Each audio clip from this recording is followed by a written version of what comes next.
I'll get this recorded as well.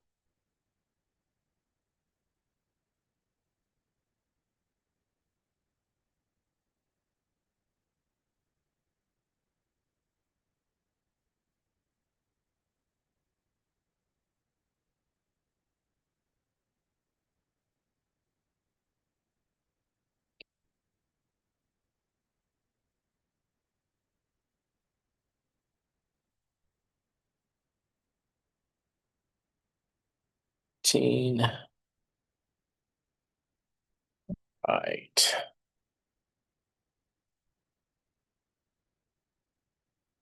Oh, nice.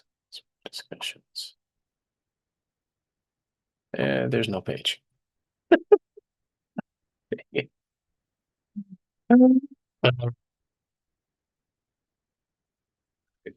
I give up.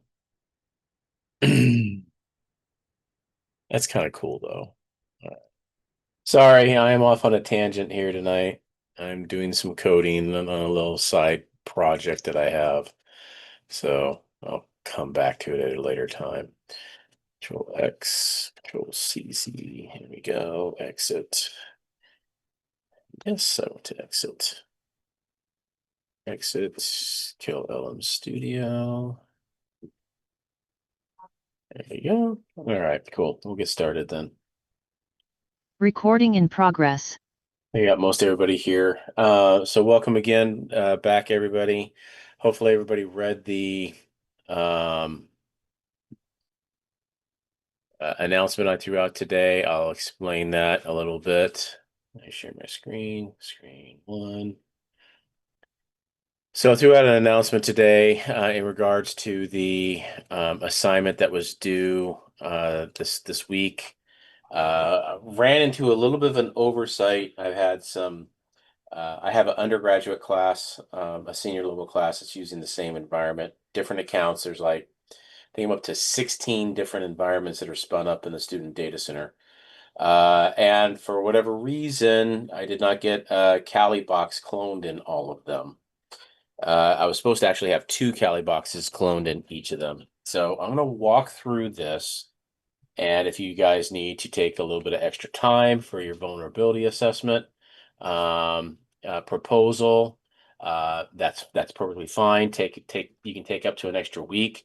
That's not going to push back on any of the other due dates. It's just going to give you extra time for this one. So if you want to take a little bit extra time for your write-up because you want to explore stuff with those Kali boxes, you're more than welcome to do so. Okay. Two, um, spoiler alert, you're going to win the business regardless of how good or bad your report is. Okay. So this is not going to stop you from moving forward with the second, with the next part of the lab, with the next part of the project. Okay. So don't worry about that. So I'm not looking off to the side. Apologies. We only tested like once. Yep. But I just want to walk through, and I'm going to use this over here. I have to look up my creds.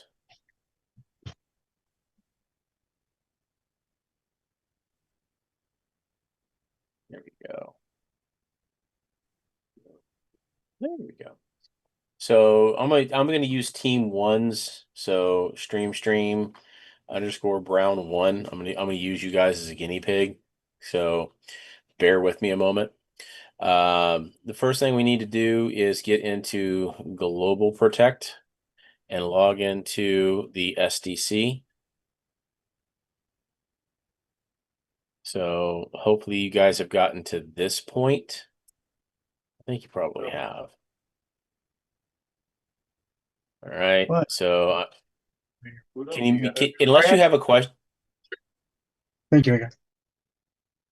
Gotcha. Hang on a second. Let me find my passwords. I should have gotten that ready beforehand. I'm sorry.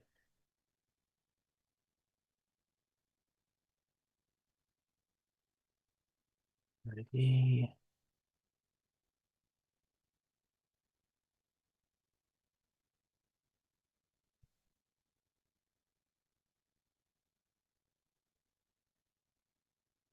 There we go.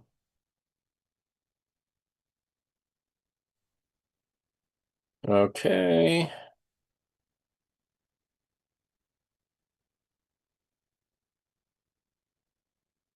There we go. No, I don't want a new one. So I connect it to the VPN, and from here I will go to the uh, doot, doot, doot, doot, doot. Where's the URL? Where's the URL? There it is. HTTP 10.128. Here, you get into this. All right. Stream. I'm gonna use Team 1 as my guinea pig tonight.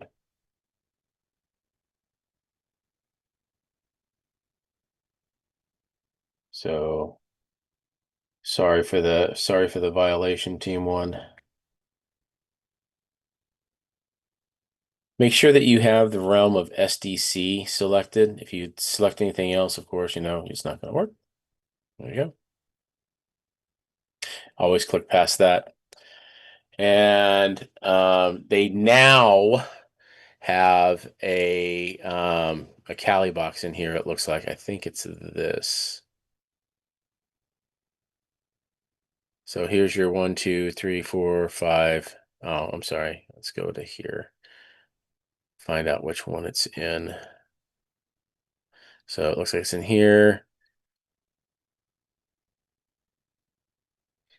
Here's your router. You'd have to spin everything up to do your work, of course. So I'm just right clicking and clicking on start.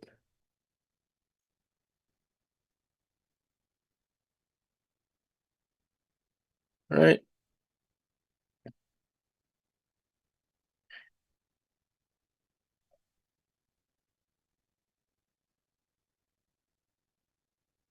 All right. So you're going to have to search around in these different data center. These are just nodes to find your Kali box.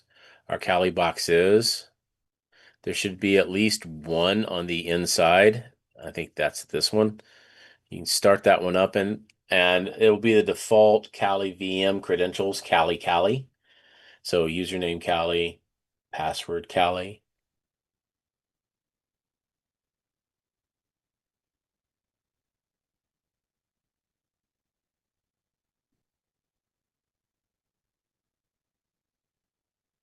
All right. So this is the Kali stream internal. So this is the Kali box that's on the inside.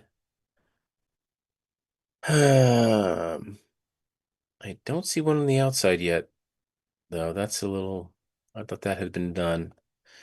All right. I have to go back and double check all my work that my team has done. Anyway, I can come in here and I can go to, I think I just double click on it and go to the console. There we go. There we are. And Kali, enter.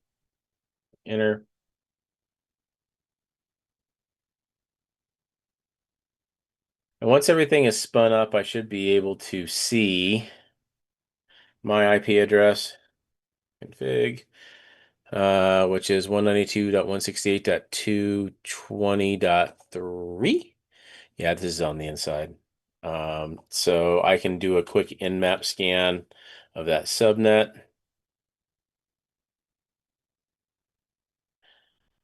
0. And let's just throw some quick things up here. -S capital V, -S capital C, -P dash, -A for aggressive. And then, let's make it very verbose, VBB.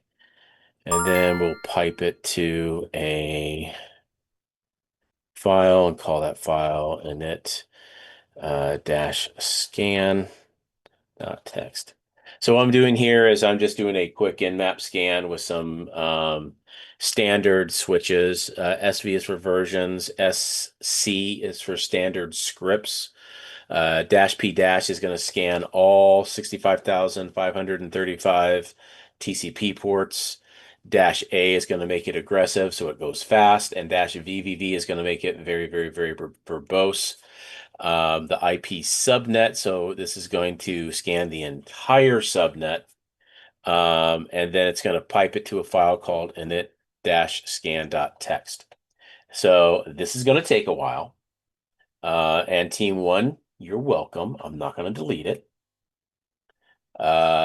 So the other teams, this would be one of your first steps in doing an assessment is just figuring out what's there, right? So we'll let that run. We'll talk a little bit about what's on the uh, agenda for tonight as far as lecture is concerned, and I'll get back to you as far as the um, the outside Cali box because I didn't see an outside Cali box. Everybody should have an outside Cali box. I'll get back to you on that. At least you have an inside Cali box now. So all the teams should be able to do at least their internal assessment, which is where you should begin in the first place. All right. Let's talk a little bit about where are we at here? I think we're in modules 5 and 6 this week. Compromising the system, yes. So I think we're going to go over chapters 6 and 7. Again, the vulnerability assessment, I moved back a week, so it's no longer due on September 21st. It's due on September 28th. Remember, I'm looking for a video presentation where everybody on the team talks, along with your reports for your assessment proposal. Again, this is the proposal. If you've already turned in your proposal and you would like to do some rewrites or reworks, given all this new information, absolutely. I've had, I think, at least one team that has turned it in thus far, maybe two. Um, uh, you can just re-up your proposal. If you have a problem doing that, email me. I'll try to clear it, or you can at least email me your proposal and the link to your presentation, and I will try to get those graded as fast as I can. I am doing this type or style of project in all three of my Cal Poly classes this semester. So if you turn it in and it's not graded in 24 hours like you've had some other assignments thus far, please take pity on me because I am grading a lot of projects this semester. I will try to get it turned around in a week. A week to 10 days, I think, is a fair assessment. But I go through each and every proposal, each and every report that you do as part of this project, very carefully. I read all of them, actually, and I try to provide you my professional feedback so that you can learn from it. I got something in the chat here. Wait a second. I think I have a question. Thank you, Stanley. I appreciate that. You're very kind. Yes, Um, sir. When we submit our assignments, is it just an individual, one person from the group submitting it, or are we all submitting it? Excellent question. So, to make it easier on me, please, I want each individual student to have that report and upload it. Okay. And here's why. One, if you get the report and you read the report and you have a problem with the report, you can change something in your report. Okay. Now, I'm not going to read everybody's report. I'm just going to probably take the project managers. But that also gives you the opportunity to put any notes in the assignment, because remember, students can write notes under when they turn the assignment to comments. If you have any comments, put them there, all right, when you upload your assignment. It also ensures that in case your project manager did not upload it on time, at least you did, I hope. Um, Everybody's report should have every name of the team member on it as well. So it makes it easier on me to grade. It does. Now everybody's going to get the same feedback on the team. So when I grade, say I grade the project manager's report, I do his or hers first. I'm going to type in all those comments and feedback and everything else, and then I'm going to set the grade, and then I'm going to look at the report and go, okay, who's next on it? Oh, well, Stanley's next on it. So I'll go to Stanley's turn in and I'll make sure it's the same report. I'll cut and paste the comments. I'll make sure the grade's the same, and, wash, rinse, repeat 28, 30 times, right? So, yeah. That's what I get to do over the next week as you guys are studying so hard. Okay. Let's see, where was I? Okay, let's talk about chapter 6 then. We'll periodically come back to God, they named this thing Gonk. It sounds so much like Gronk, it makes me sick. Um LS.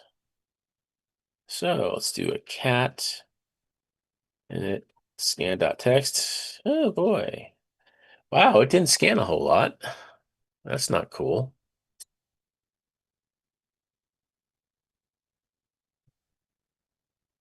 Well, gotta do a little bit of troubleshooting here then.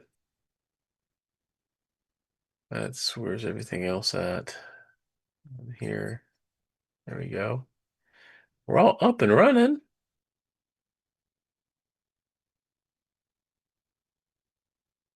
Uh,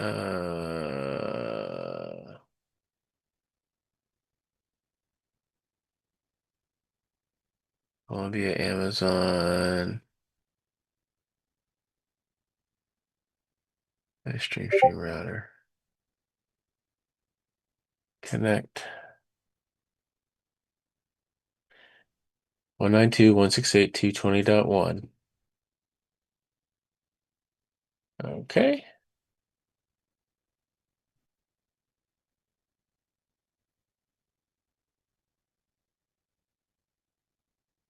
I just missed something. 220.3. I didn't miss anything. Ping. 2.168.220.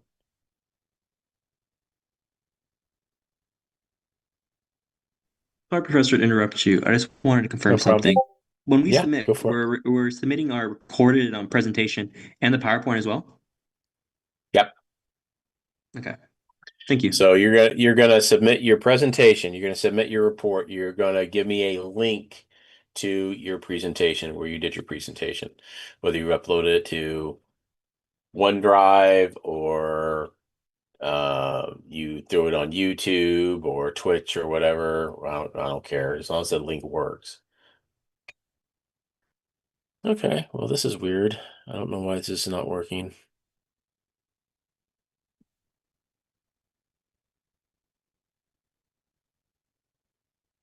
192.168.220.113. Huh.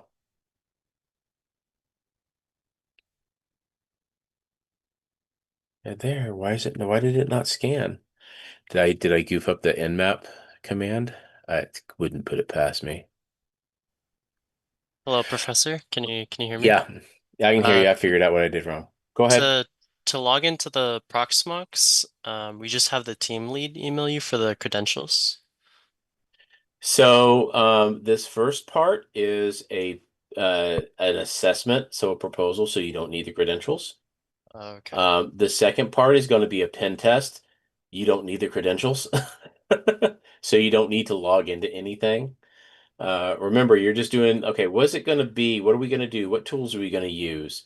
I wanted to get the Kali box in here so you could at least have a Kali box to peruse and look at and understand what tools you have. That makes sense because that's one of the reasons I pushed it off a week. So Oh, okay. So we're not actually gonna learn more about the system. Uh, not in this first or even the second part. So when you get to the third part, yes, I'm going to give you the credentials. okay. Okay. So this is how I goofed up. I tried to do it without a subnet mask. That'll kill it every time. All right, so I'll override it. All right, back to good questions. Keep the questions coming, guys. I don't mind. And this is the first time that I'm using Proxmox. In the previous 2 semesters I've taught this class, this environment was in VMware, which I have a lot more experience with. And I helped set it up last time. I did not help set it up this time. Um, so yeah, Um, there's a, pro- there's a little bit of a learning curve. Professor, Yeah. is there like a step-by-step breakdown of how to get to this environment? I sent that to your team lead in an email along with the credentials to get into the environment. Please Okay, ask them. okay, thank you. I appreciate You're it. quite welcome. Yeah, ping your team lead. They have the username and password. Everybody on the team can use the same username and password. And there's also Got it. instructions on how to get there, how to get into Proxmox, Thank how to get to the VPN, the whole 9 yards. I appreciate it. Okay, I was like, how do you do My my it? pleasure. My pleasure. So yeah, communicate, communicate, communicate. All right, where was I? Good, that's gonna run for a while. So let's talk a little bit about breaking stuff. Tax strategies, compromising the system, right? Move fast, break things, right? You guys heard of that before. That's kind of the how the Wild West days of pen testing were. We don't do that very much anymore. We're very methodical. We take our time. We try to be stealthy. We try to be quiet. We don't do pen tests like we used to do pen tests 25 years ago. We're going to talk about pen testing. We're going to talk about what we do as far as exploitation is concerned, post exploitation, and we're also going to talk about threats as a um, from a standpoint of mobility, phones, IoT, and look at the different trends in how systems are compromised. All right. So there's a lot of different ways that attackers can attack a system. All right. They can do it directly. They can exploit the system via a known vulnerability. They can use a 0 day if they have a 0 day. Um, they can leverage a misconfiguration, which is probably what happens more often than not in current pen tests and current cyber attacks. Or they can leverage social engineering. Actually, social engineering is the most prevalent way of how systems are compromised. The second most prevalent way is through a misconfiguration or poor configuration of a system. Uh, they've been focusing on computers, but more and more they focus on mobile phones. They focus on IoT devices. They focus on easy prey, if you will. Hackers have gone away from being what I would describe as the apex predator, right? The lion, the tiger, the bear, oh my, to being the scavenger almost, to being the crow, to being the buzzard, to being a condor, right? To being the coyote. They're the trickster that are out there, right? So that's an analogy that I heard at DEF CON several years ago, and I was like, wow, that's pretty deep. Um, and that still holds true today. You do have people who come up with 0 days, they find vulnerabilities, they don't say anything. And those are your really, really, really good nation state or syndicate level, I mean top syndicate level hackers. But for the most part, um, we leverage stuff that's already out there. We reuse things that are already out there. And pen testers just get really good at identifying common vulnerabilities or more often common misconfigurations that system admins, web admins, developers, code writers do.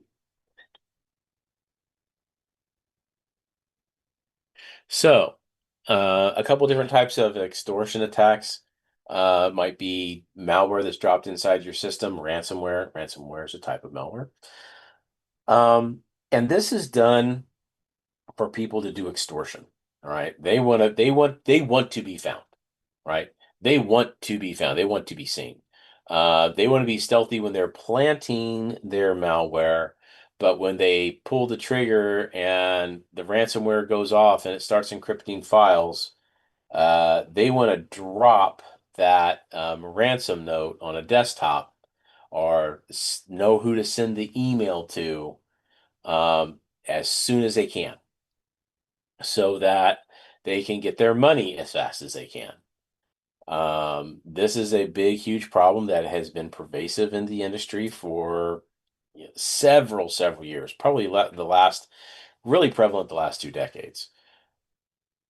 The issue is, how do you handle it? How do you respond to it? What's the incident response procedure to a ransomware attack? And depending on who you ask, you're going to get different answers. Okay, so the boxed answer is, we don't give in to terrorists. We don't give in to ransomware. We power through. We keep calm. We carry on, and eventually we end up paying the ransom anyway. Right? Why do we pay the ransom? Anybody want to guess? Why would we pay a ransom instead of trying to fix everything ourselves? Who wants to chime in?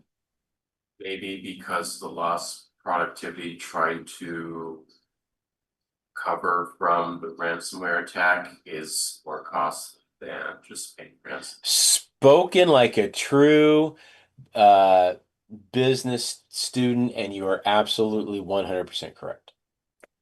Bravo. The cost of trying to recover is less than what the bad guys or gals are asking in ransom. Now, that's given, that's if when you pay them the ransom, they turn everything back on. Right? Now, that's a big ask, man. So if I ask for a $50,000 ransom and, depending upon how fast I got paid, I might be like, well, damn, they had $50,000. What if they got another $50,000? Right? That happens a lot, believe it or not. That happens a lot. So, wow, they paid that $50,000 really fast. They that must have been chump change for them. They might have another $50,000. Yeah. So, criminals, they're not honest. They're not honest. The FBI has gotten better about cracking down on cyber criminals. You're hearing more and more about crypto wallets getting seized. They have their ways of doing that. That has been rather interesting to listen and hear about. Although I haven't heard about it in I would say the last 9, 12 months. I haven't heard a lot about cyber criminals that have had their crypto wallets seized. It's kind of interesting.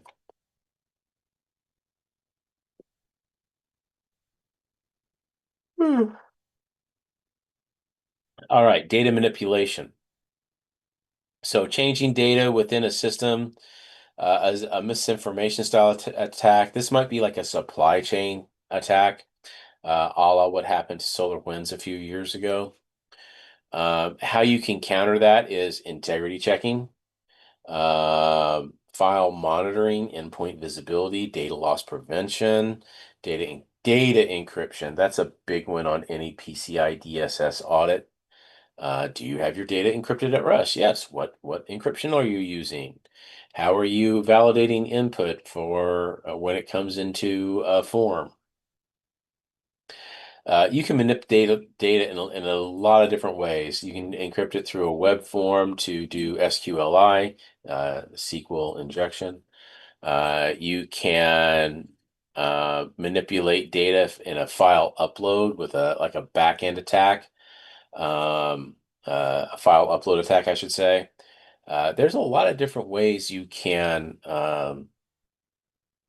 get around this. The only way that you can really thwart it is with good configuration. You check the data, you check the file. I had a I had an issue with a pen test that I had where they said that they were able to breach my system and they didn't. And I think I may have told you this story.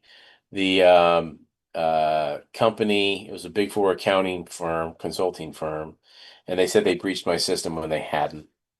And they just tried to pull a fast one over because it was a new pen tester. And I said, no, you didn't. Here's where I quarantined your file. Here's where I saw you come in. Here's where I quarantined it. This is the email alert that I got when it was quarantined. You didn't get a shell. All right, IoT. IoT has gotten a lot better. Some IoT has gotten better in the last few years. Um, we have they can be used for DOS attacks. You see them used a lot for botnet attacks because you can set up a bot on IoT devices pretty easily. And why this is because a lot of IoT devices are made in third-party countries that are not the United States, and they may not have um, laws which require them to change the password on the IoT device. So if they do have a password, they're like a default password that's published out there by everybody.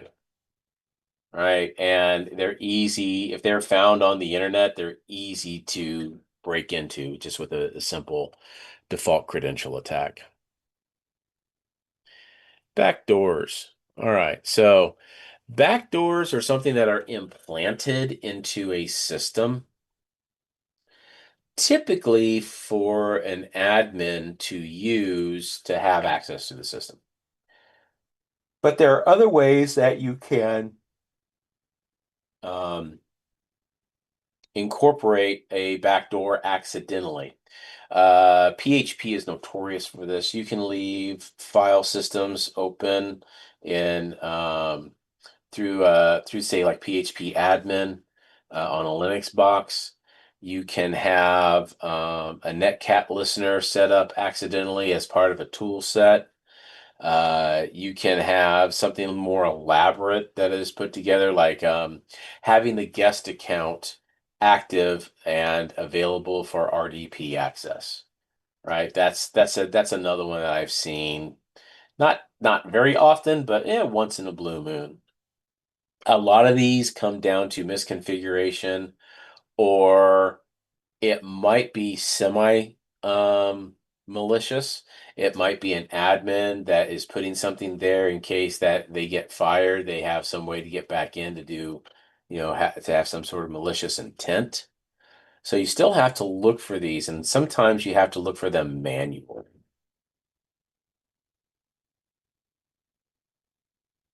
So hacking everyday devices. So medical equipment, IoT devices, your dishwasher, your dryer, your refrigerator, everything. It seems like can have an IP address now. When I was shopping for appliances this summer because I had to do like a emergency home remodel, and that was one of the things that, believe it or not, I steered clear from. I did not buy the whiz bang new refrigerator that could attach to my Wi-Fi because I'm like, I don't want my toaster arguing with my refrigerator because it's jealous over the fact that it's next to the washer. I mean, it's sounds stupid. It sounds crazy, but the reason is because I don't know what the code is on these things. I'm not going to go inside and look at the firmware. If it's on the network, if it's not on the network, it's safe. So call me a little paranoid. That's fine. I don't have the nice new whiz bang app on my phone. Um, I don't care. I don't care. But there's a lot of stuff out there that does have access to the network. And it scares me the older I get, the more I listen and learn about medical devices that are accessible to Wi-Fi. Um, so that's one thing that you have to concern yourself with. But watches, my watch has Bluetooth access to my phone so it can track my steps.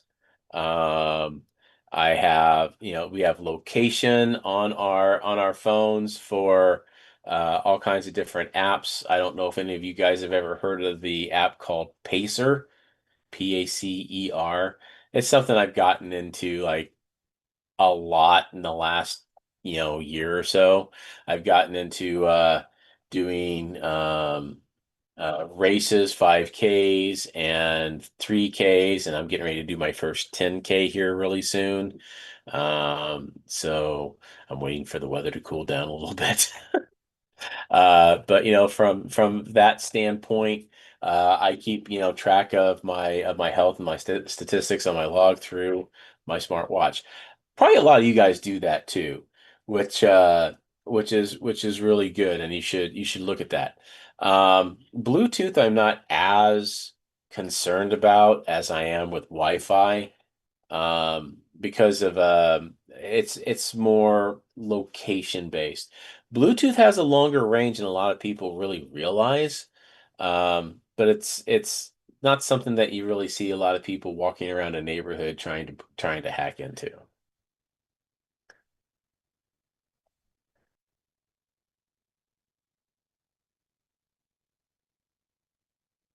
All right, hold on a second.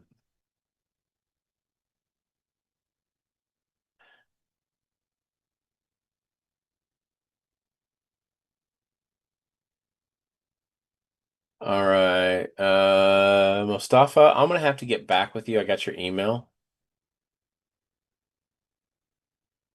Thank you, And Professor. Brienne, I'll get back to you here before we leave today. I'll make sure that you guys have everything for the VPN.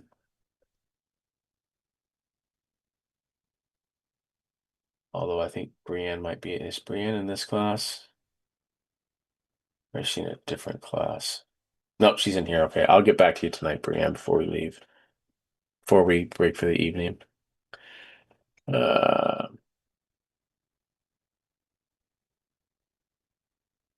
all right, hacking cloud. So there's been a lot of cloud attacks in the last decade or so. Um, but they are fewer and far between, as the cloud providers, Google, Azure, and AWS, have gotten a lot better at securing their environments. And the reason that they have gotten better at securing their environments is not because their customers have gotten better at securing their environments, is that they have put in a lot of detective controls, and they squelch a lot of attacks before they even happen. How do they do that?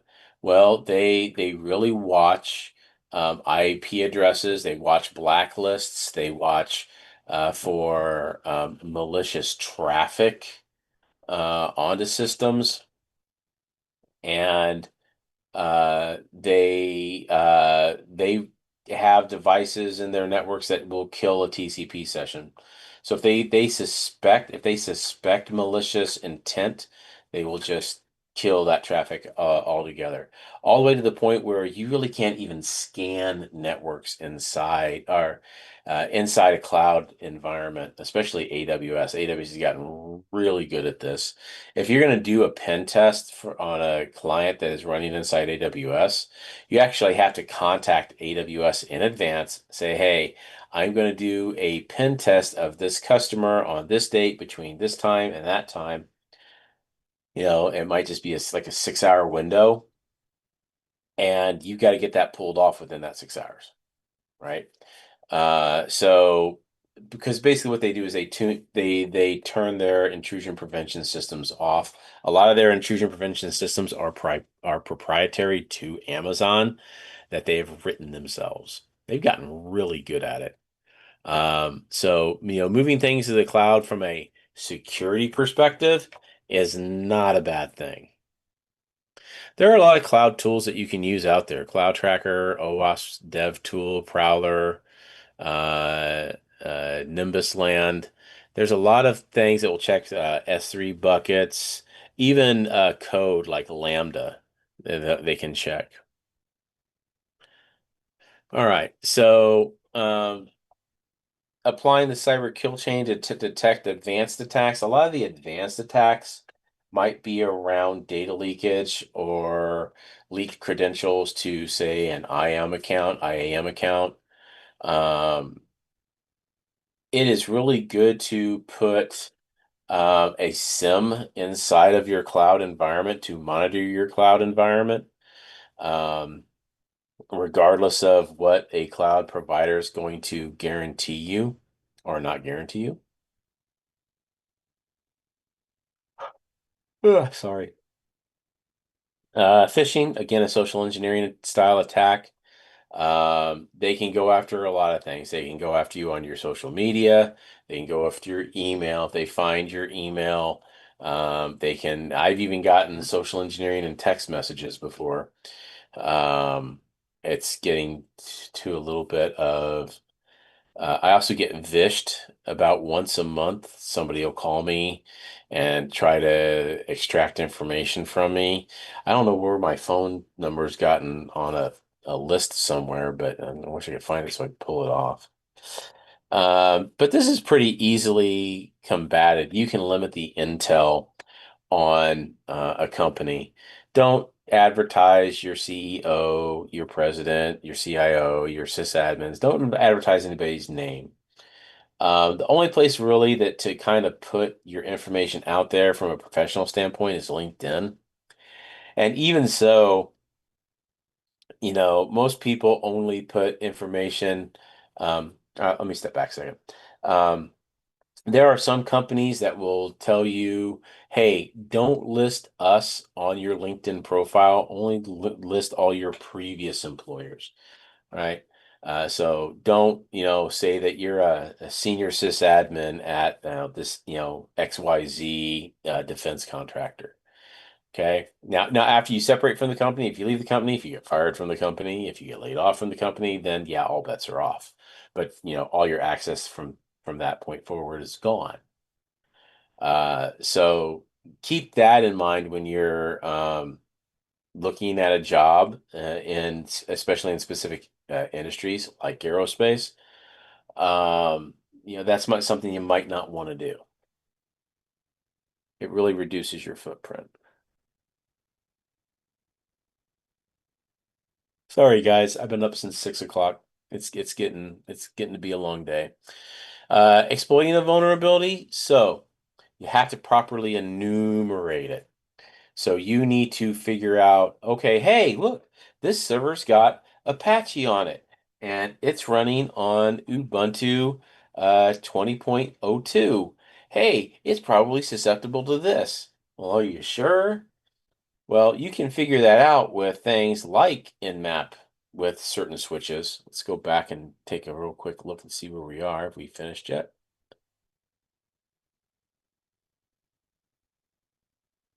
Callie? Oh, hey, we did finish. Ooh. Oh boy, what'd it do? Cat in it.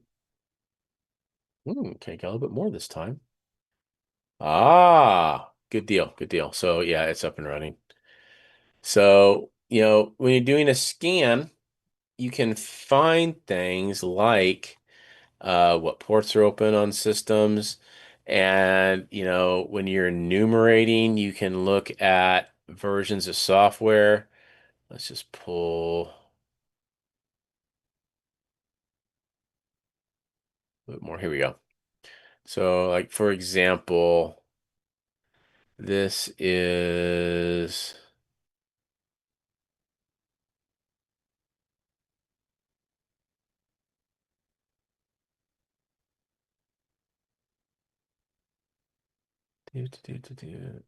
Wow. This has a lot of stuff open on it.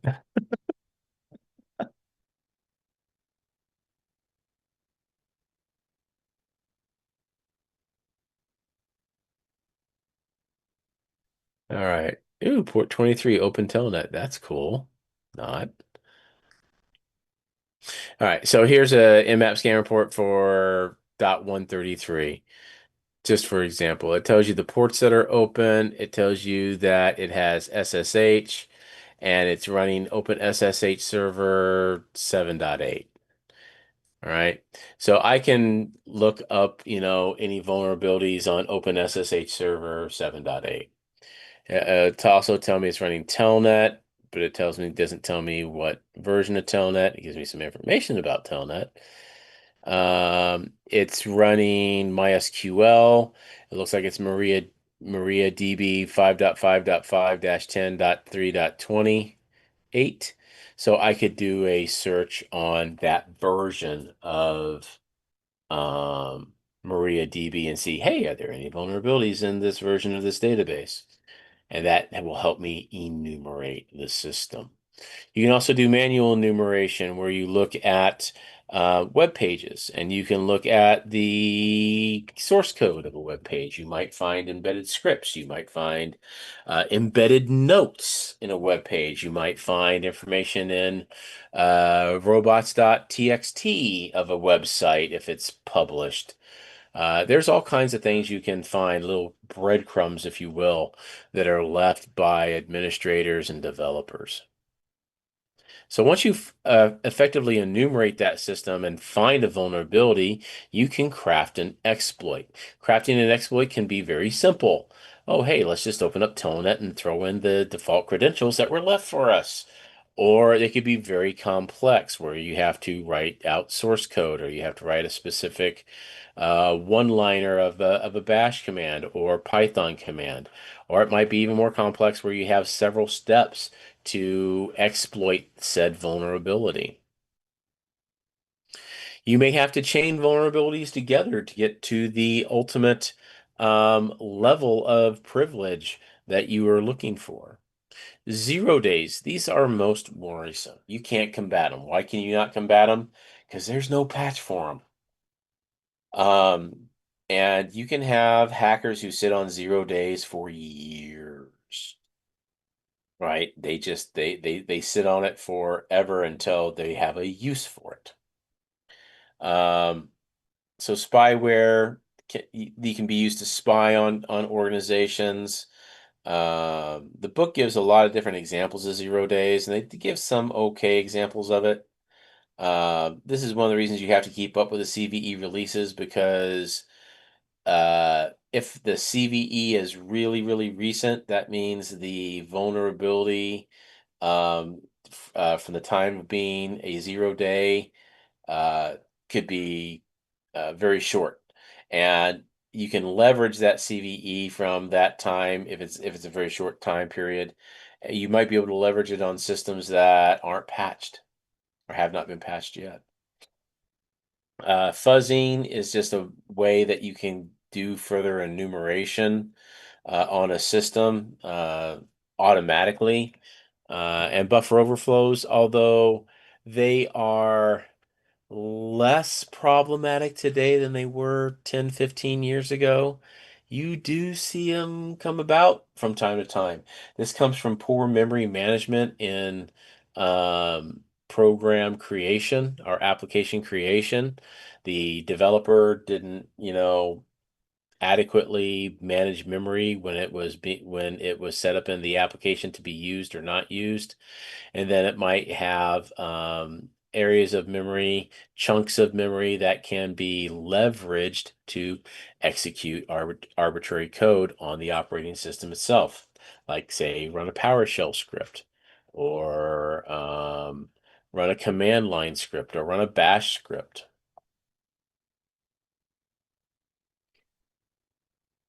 All right, so how do we perform a compromise of a system? Well, if you go back and we follow the meter attack um, process, we're going to recon the potential targets, enumerate them, ascertain what vulnerabilities may or may not be um, on those systems. We may have tools at our disposal that we can test those vulnerabilities to see if they are susceptible to exploit. Then we will exploit those vulnerabilities. One other things that you can do post exploit is set up persistence, set up privilege escalation so that you escalate your privilege. So you might only break in as a rudimentary user on the system, and the ultimate goal being how do we get to being a root or admin user?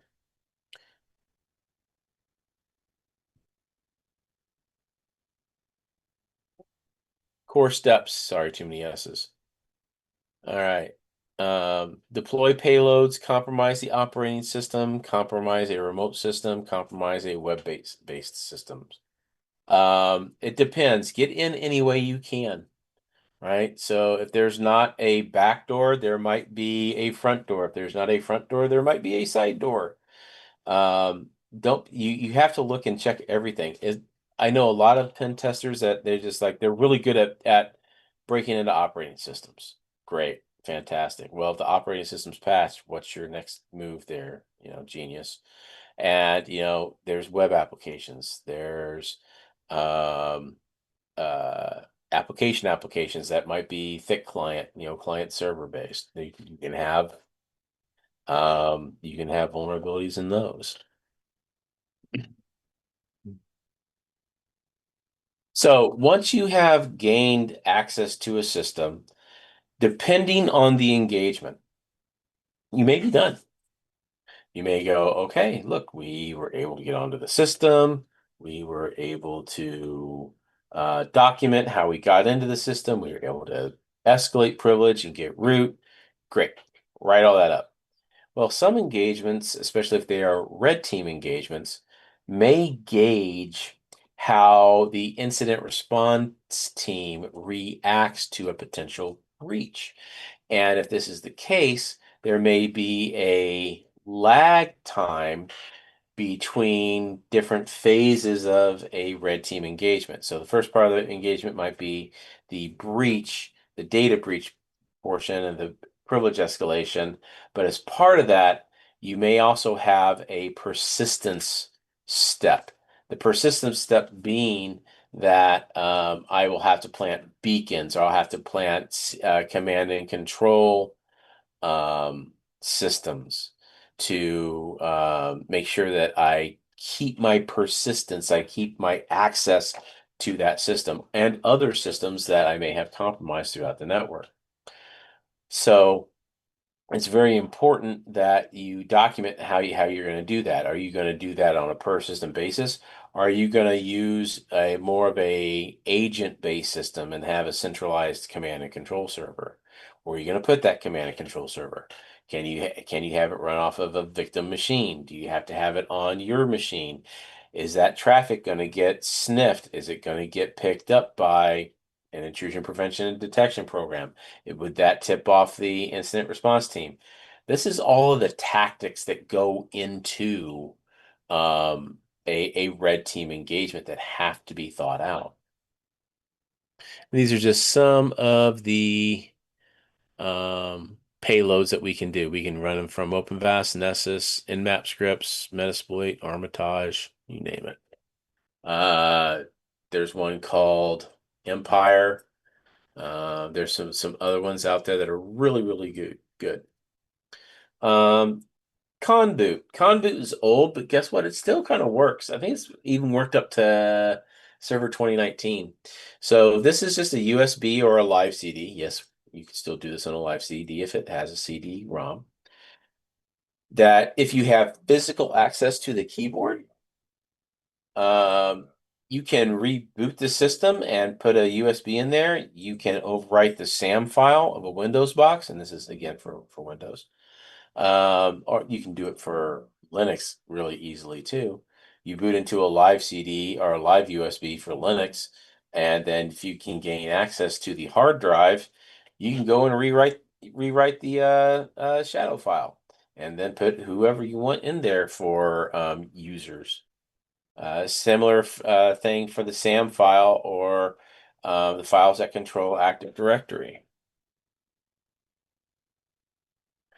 All right, mobile phones. I will have to admit, mobile phones are kind of my kryptonite. I don't really do a lot with mobile phones. My good friend Sam Bound up at City College of San Francisco, man, he is the expert at this stuff. But there are a lot of different types of attacks that can be done on iPhone or Android. Um, in order to gain information. These can be done directly, direct IR if you keep your IR, infrared linkage turned on, wireless if you're on a Wi-Fi, or what's really kind of scary is Bluetooth if you are within range and can maintain being in range. I freaking hacked my wife's cell phone as we were driving to the airport via the Bluetooth of her car the other day. Kind of freaked her out a little bit. But I was just playing around and was able to uh, basically get her phone onto the Bluetooth and, start going through her songs list. The things we do when we're bored, right? Red and blue team tools.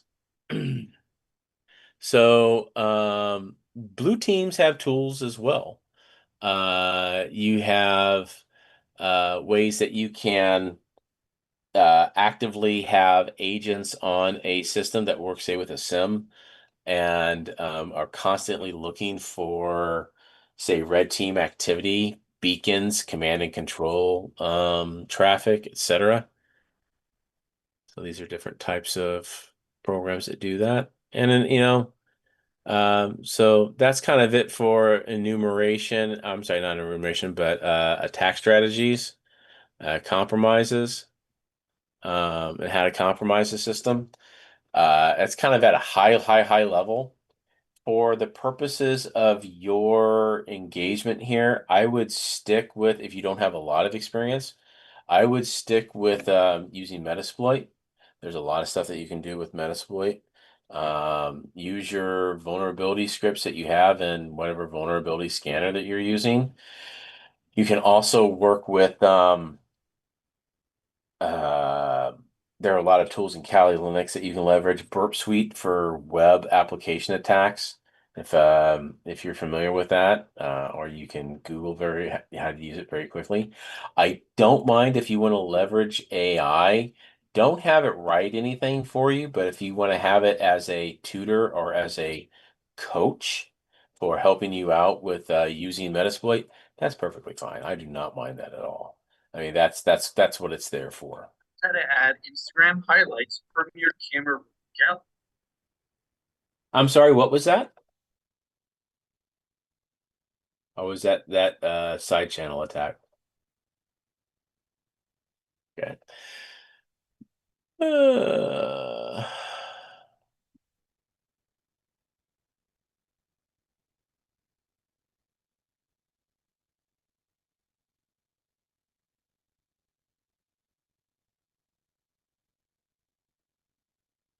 I can't believe we're halfway through September already.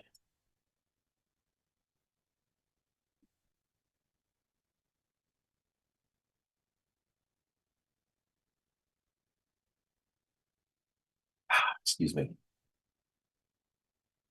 Tag people, all that stuff. Now on here, it usually defaults to post. Dude, if you're gonna be working during class, at least mute out, please.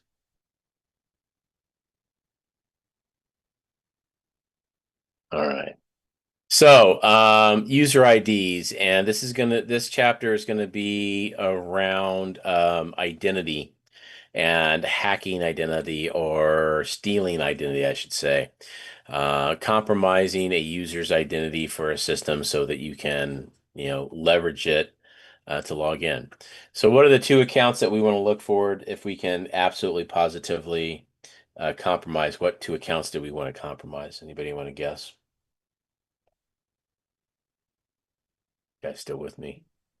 System admin? System admin, administrator, or root, right? Now, if we're doing our cybersecurity jobs effectively, what two accounts do we disable? Administrator and root, of course. So then the onus comes in on the attacker as, okay, if I figure out that root and administrator are shut down, disabled, which they should be, I gotta find the guy or gal or guys or gals that accounts have admin access that are in the Sedooers group, that are in the domain admins group, the local admins group, right? So I gotta figure out who's who, which can be more challenging. That just adds another step for me to do. All right. So looking at this, the current threat landscape of data breaches is one of the easier ways is to hijack an account or compromise the account to where you can change the password. Or if you can crack a hash and have the password, you don't have to change the password. The user is just, unaware that you are, piggybacking on their account. Leaked credentials can be a big part of this. So the threat landscape pushes enterprises to develop new strategies to enhance how they secure accounts. And this is one way where cloud really has kind of made a big, huge step in the right direction. Enterprise users and home users. So enterprise users, basically, if a hacker can grab an enterprise or corporate account, woohoo, it's off to the races, baby. Um, One of the things that COVID kind of made more and more and more complex was the shift when people went to go remote and work at home. Now, we can argue all day whether that is still happening or not. There are still a lot of remote jobs. And one of the challenges of having workers work outside of the office or from their home systems is if those systems do not belong to the company, they're using VPN software, whatever they, what are they downloading to their hard drives? If that home account gets compromised, can somebody grab the VPN credentials off of it that has the corporate account? There's a lot of questions that crop up with that type of setup. Um, I have got to be the worst user in the world. I will admit, my day job, actually, both my jobs here at Cal Poly and at Coastline, um, I don't have a business computer. I don't have a business phone. I'm using all my own stuff. And, um, I drive the IT department, not really here at Cal Poly. They really don't care. But I drive the IT department at Coast College District crazy sometimes, because I get away with too much stuff.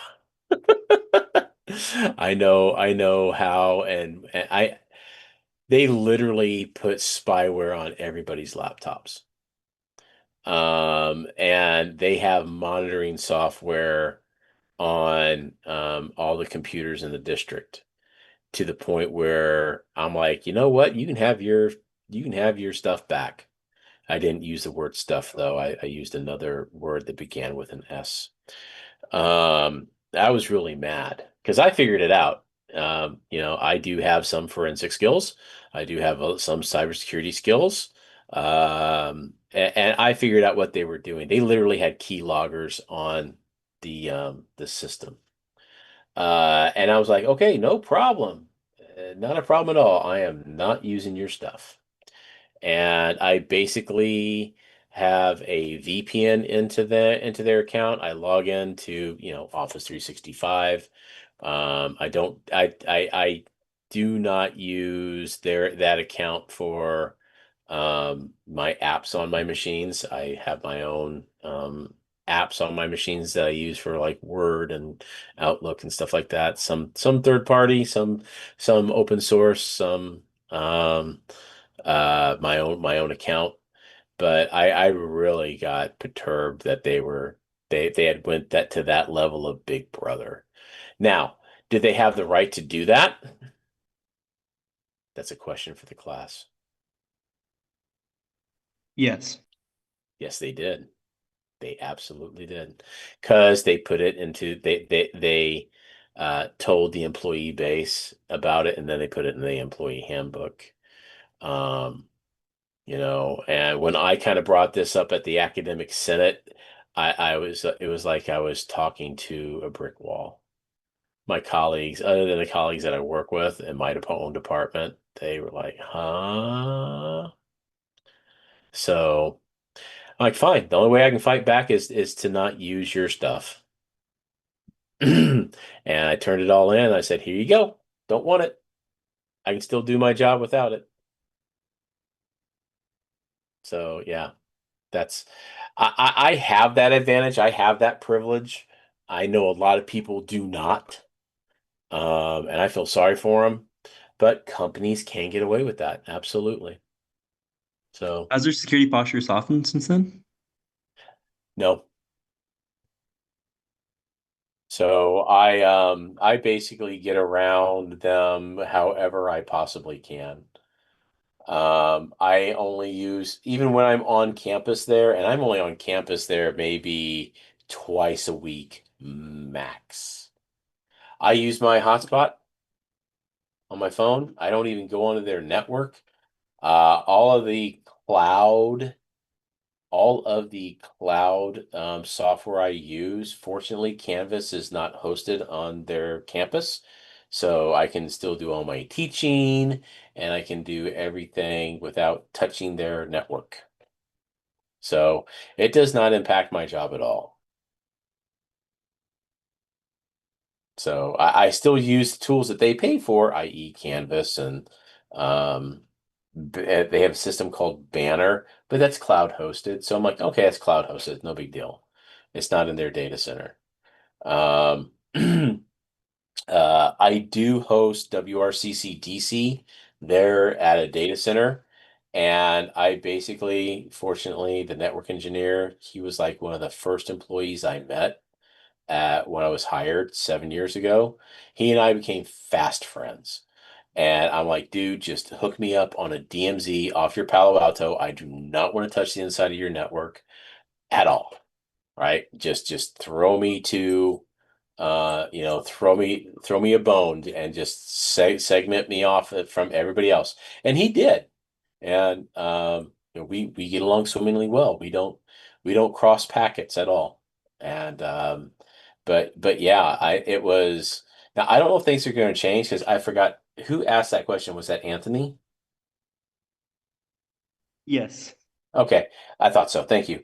Um, we're getting a new IT security director.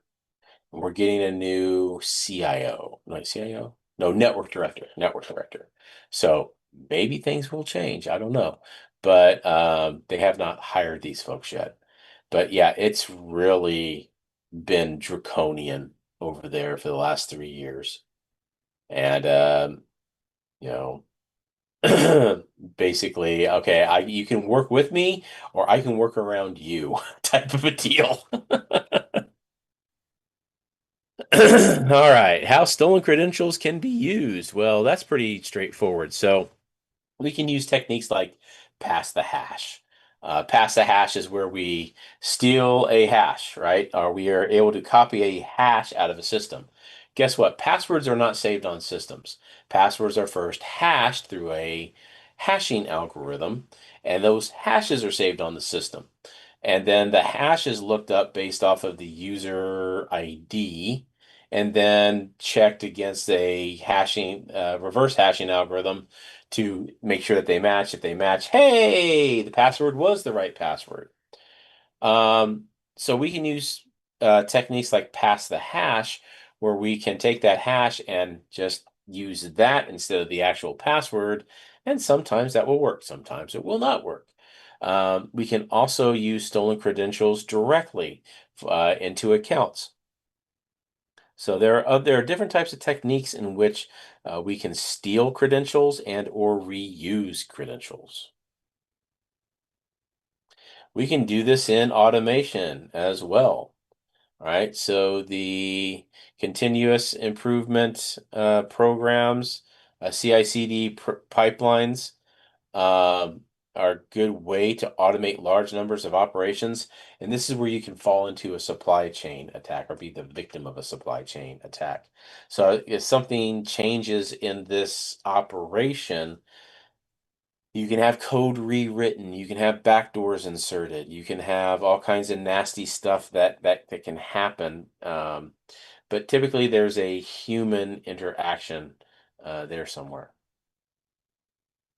So there are different stages in compromising the user IDs. So the red team or bad actor will study the different adversaries. They'll reproduce their strategies. And this starts a lot with research to understand these types of attacks and how they can be carried out. So typically, red team basically looks at tools that actual hackers are using and try to recreate them. So, gaining access to the network. Places that we typically check to gain access, wireless. Wireless is the most common. Sites that are commonly visited, maybe we can find cached credentials in there. Carry out a type of attack where credentials are stored in memory for a short period of time. I just did a hack the box machine where that was the case last week. That was interesting to do. And there are tool sets that you can leverage to find memories that are cached in, find credentials that are cached in memories. So this all comes down to a process where we call harvesting credentials. So if we can find credentials in memory, we can dump a SAM file, we can dump a shadow file, reverse the hashes if possible. We can harvest those credentials. Now, what is the purpose of harvesting credentials? Well, typically reuse. So we'll use a technique, what we call password spraying. That's where we try a password. So we say we find a domain admin. This is where single sign-on can be really dangerous. So if you have single sign-on implemented in your entire enterprise, I compromise, say, your domain admin's password. Well, I have access to everything he or she had access to now because of single sign-on. I can just spray that password wherever I can, it asks me for a password and I may be able to gain access into areas that I should, obviously should not. So other places that you can harvest credentials, the SAM file, credential managers, local security authority system. Yeah, and that's typically what you find in AD controllers. Your local security authorities, registry accounts, shadow files, other application files that may not have them hashed are encrypted within programs in Linux systems. You might be able to find user IDs. Disclaimer, don't do this in a production environment. Please don't do this in a production environment. So what we're doing with Stream here, for example, consider that a dev environment, right? Don't consider that a production environment. Consider that a dev environment that has been reproduced for you to do your assessment. So when you do your testing, yes, go fast, break things. That's totally fine. It's not an environment that is officially in production.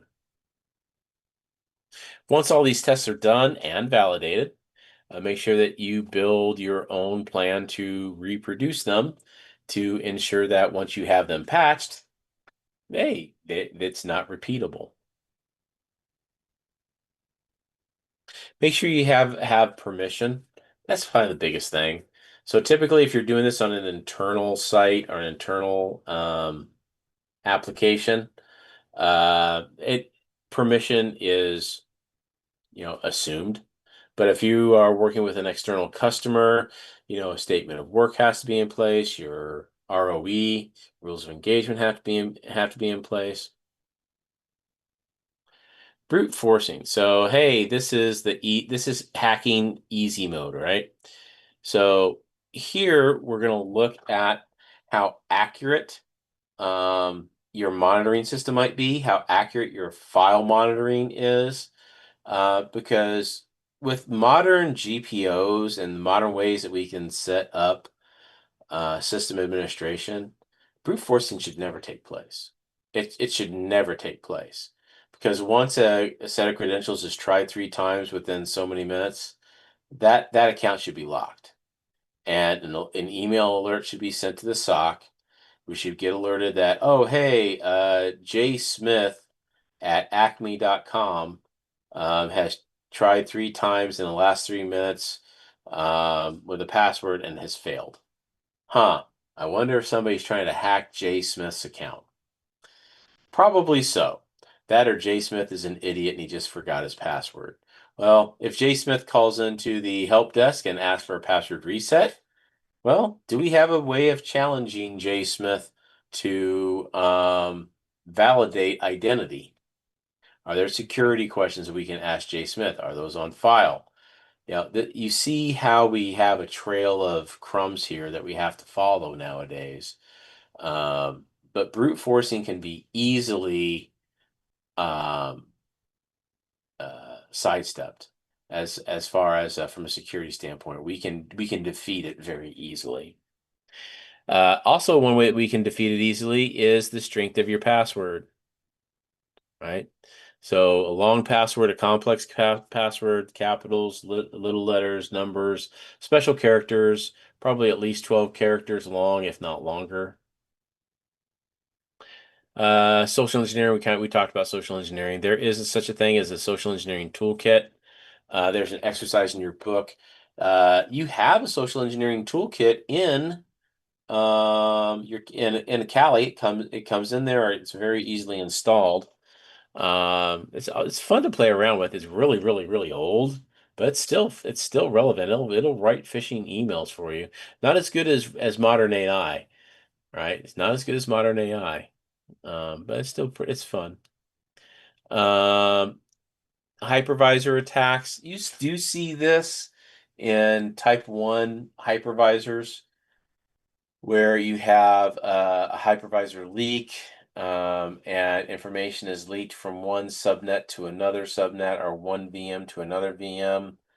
Um, it's I don't see it that often, but that has been the problem in the past.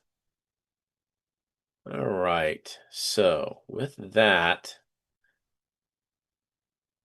I had a couple of folks here ask me what their team was. Let me see if I can figure this out real quick.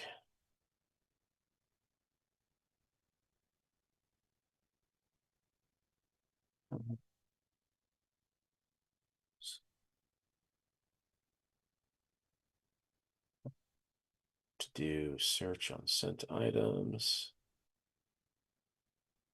and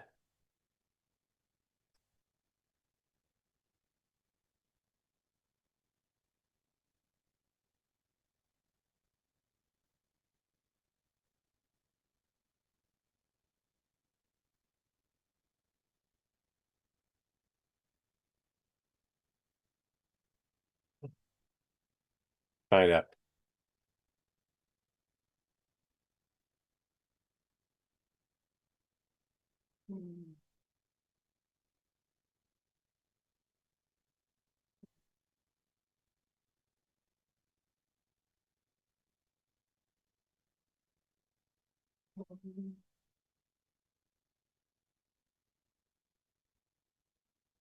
3 weeks ago.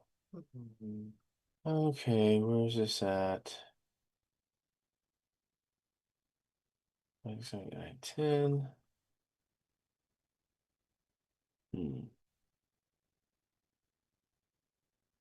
I can figure out when I sent this email to whomever, I can find the old emails.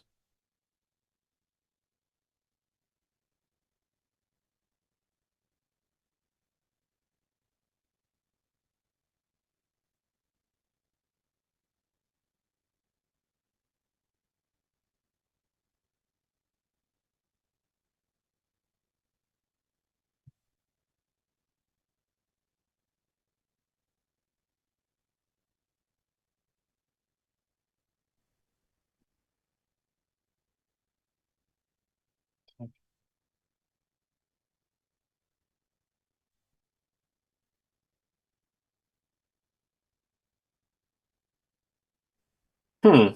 Okay. Um, fine.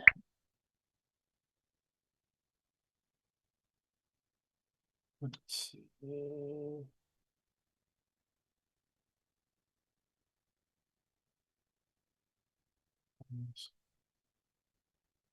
Okay.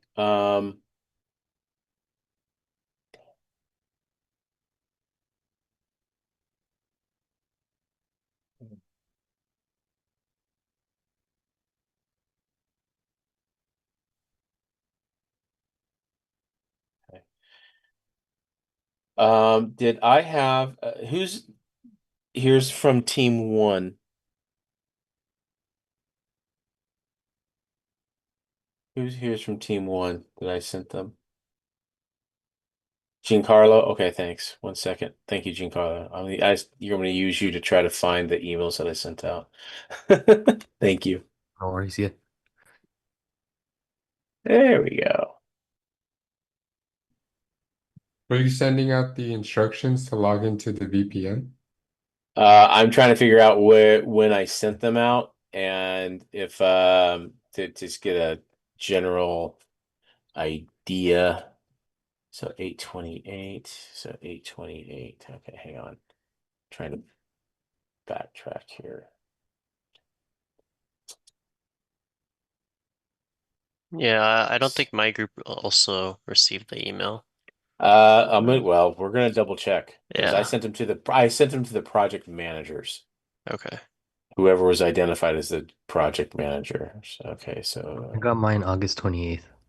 yeah, a lot of them did. So I think people just didn't get. There we go. Getting closer. All right. Okay, so aha, Brianna, I sent this to you on August 28th. If you want to check your email, I will be happy to re-forward it to you. I will do so right now. So it'll be at the top of your email.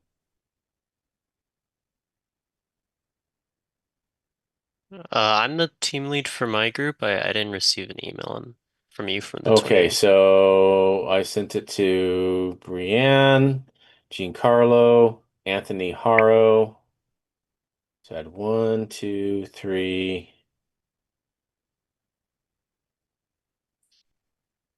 And who was just asking? Matt, who was that? Matthew?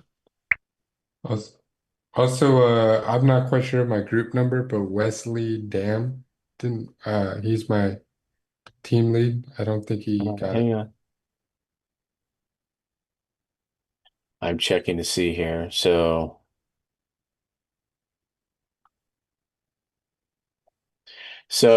it looks like group 2 was Brienne's group, which was Brienne, Marina, Malik, Joanne, and Chin. Group 1 was Adara, Anthony, Jose, and Giancarlo.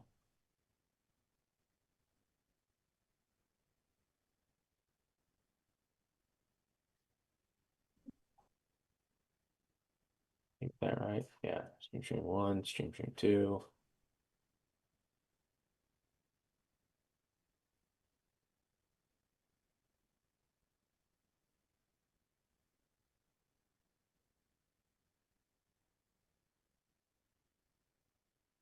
Oh, I see what happened. I don't think I got an email from folks that were in there. Okay. All right. Easy fix. So if I called out your names there in group 1 and group 2, we're done for the night. You guys can cut out. Everybody else stay on. Come on, Thank you, synth items. Professor. Have a great rest of your No night. problem. Yeah. Let's figure this out and I'll get you guys your creds right now.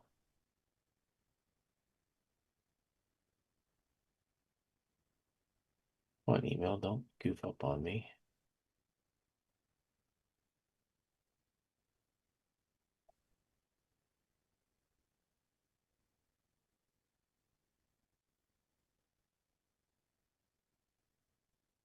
All right. Uh,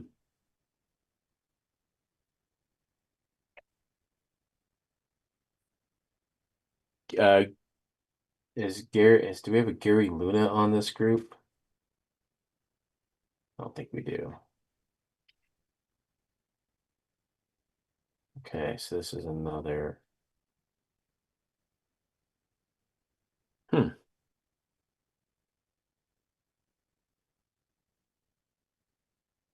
All right, fine. So, let's do this.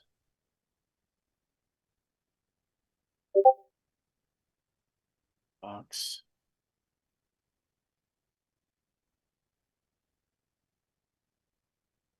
All right, so Justin just pinged me. Justin, you're going to be group 3. I'm going to send you your creds right now. 1 second.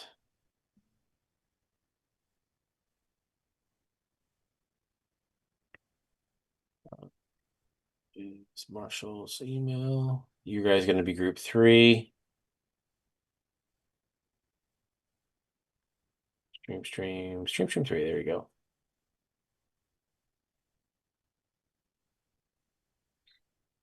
Apply all. There's your creds, and let me just attach the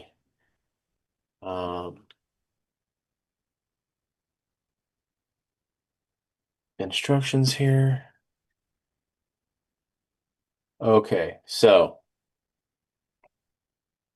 Justin's group is getting creds right now with instructions that going to Justin.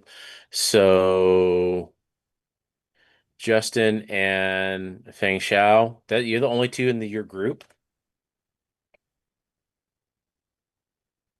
Okay.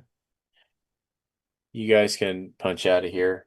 Mustafa, you're going to be group 4. So 1 second, I'll reply to your email here with your creds. So if you're in Mustafa's group, I'm sending him creds right now. You guys are going to be group 4.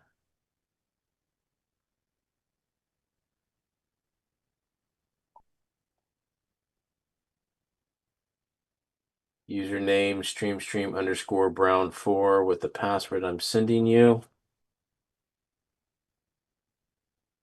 And the instructions. So there you go. There's Mustafa's group. And Mustafa's group was Subham, Giorgio, Stanley, Mustafa, and Ayan. So you guys can jump off right now too. So Thank you, Professor. Sorry about that. No, do not apologize. I think I missed you guys. I think this is my fault. I'm sorry. I'm sorry. Matthew. Okay, thank you for your email, Matthew. I will get you guys. You guys will be group 5. All right, One thank you, moment. Professor. One moment, please. Thank you for emailing me. Do, do, do, do, do, do, do, do, do. All right. I could have swore I took care of this. I guess I missed you guys. I apologize. Reply all. And I'm also adding in again with all these emails, the instructions on how to get in. When you connect to Proxmox, make sure that you do the drop-down box, and for the environment, you select SDC. It's in the instructions too. Okay, there's Matthew's group. So Adam, Audrey, Matthew, Nahia, and Zachary, you guys can punch out. Did I miss anybody else? Can you check my group's team lead Wesley down? I think I sent you an email this week on Tuesday. Oh, thank you. Let me look at that real quick. What was it? 1 moment, please. You'll be group 6.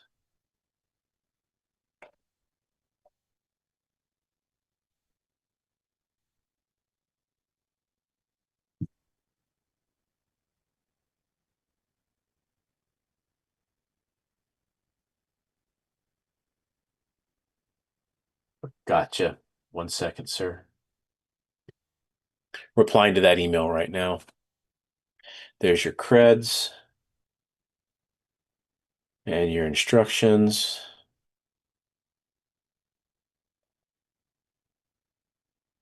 So Wesley, Win, Antonio, Ray, and Shivam, you're all set. You can punch out and get with Wesley for the credentials. Thank you. Thank you. Is there anybody else that I missed? Yeah, Check. you missed my group. Ty? Yes. Okay. All right. Did you throw something in chat by chance, or did somebody throw something in chat? I'm not sure. No, never mind. No, nobody did. All right, Ty, who is in your group? That is Shamir. Who else? Jose and one And moment. myself, Robert Okay. Remus. Yes. Robert, okay. 1 second. All right. I'm gonna reply to your email from yesterday. Okay, sounds good. Thank you. And all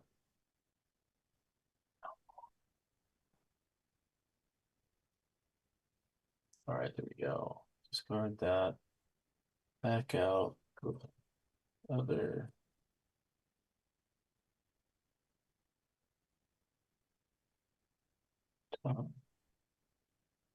You guys will be groups. Where was that? It's group 7. Okay, thank you. Oh. All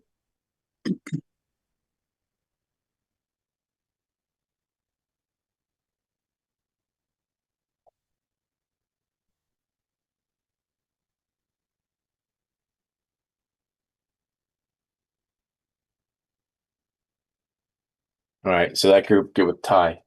Is there anybody else?